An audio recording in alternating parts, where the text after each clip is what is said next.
అందరికీ నమస్కారం. తెలంగాణ CITU రాష్ట్ర 5వ మహాసభలు మెదక్ పట్టణంలో జరుగుతున్నాయి. ఈరోజు 3వ రోజు.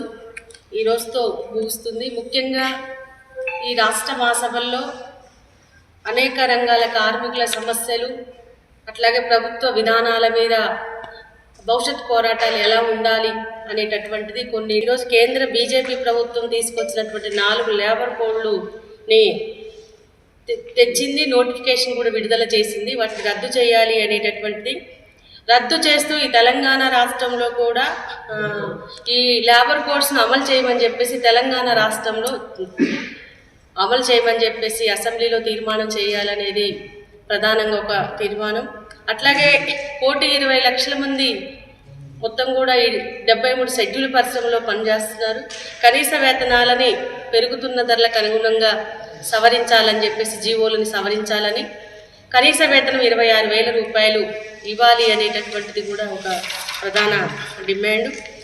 తెలంగాణ వస్తే అమలు అవుతుంది అనుకుంటే తెలంగాణ వచ్చింది, కాల పరిమితి కూడా అయిపోయినప్పటికీ కూడా అమలు కానటువంటి పరిస్థితి. అట్లా చూసుకున్నప్పుడు చాలా జీవోలు ఆ రకంగా అంటే మినిమం 5 సంవత్సరాలకు ఒకసారి దాన్ని మొత్తం కూడా సవరించాలనేటటువంటిది రూల్ ఉన్నప్పటికీ కూడా ఆ రూల్ని అతిక్రమించి ఈరోజు సవరణ చేయనటువంటి పరిస్థితి.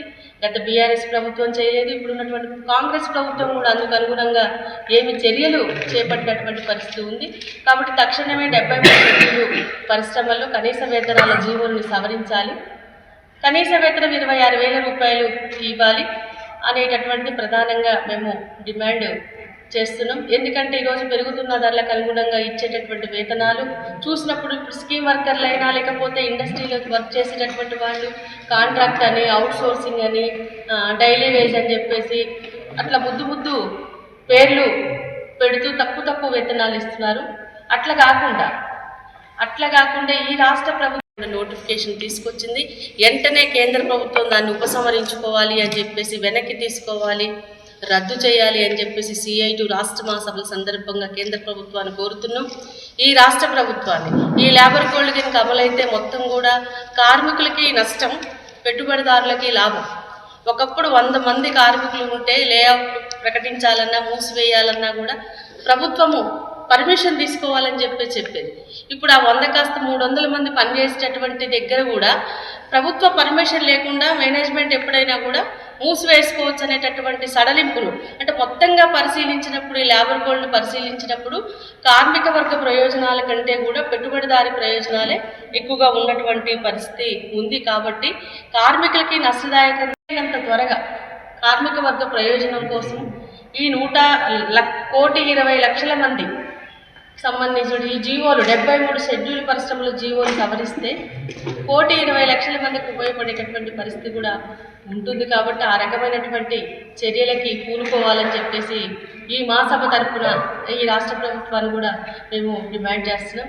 ఎందుకంటే కార్మికుల ప్రయోజనాలే మాకు అన్నట్టుగా అధికారంలోకి వచ్చారు, 2 సంవత్సరాలు అయిపోయింది, కార్మిక వర్గాన్ని స్టడీ చేశారు. రాష్ట్ర ప్రభుత్వంలో ఉండేటటువంటి కార్మిక వర్గం ప్రజల సాధక బాధకాలన్నీ కూడా తెలుసు. కాబట్టి అందుకు అనుగుణంగా ప్రజల ప్రయోజనాలు, కార్మిక వర్గ ప్రయోజనాల కోసం అడుగులు వేయాలని చెప్పేసి మేము ప్రభుత్వాన్ని కోరుతున్నాం. ఆ రకంగా అమలు కోసం కూడా అమలు చేయనప్పుడు ఎలాంటి పోరాటాలు రూపొందించాలనేటటువంటిది కూడా మేము నెక్స్ట్ స్టెప్ తీసుకోవడానికి కూడా ఆస్కారం ఉంటుంది. ఆ రకంగా మేము కార్మిక వర్గ ప్రయోజనాలకి కట్టుబడి పనిచేస్తాం. వాళ్ళందరినీ కూడా ఐక్యం చేసి ప్రభుత్వ విధానాల మీద పెద్ద ఎత్తున పోరాటాలకి కదిలించేటటువంటి పని చేస్తామని చెప్పేసి సందర్భంగా మీడియా మిత్రులకి తెలియజేస్తున్నాను.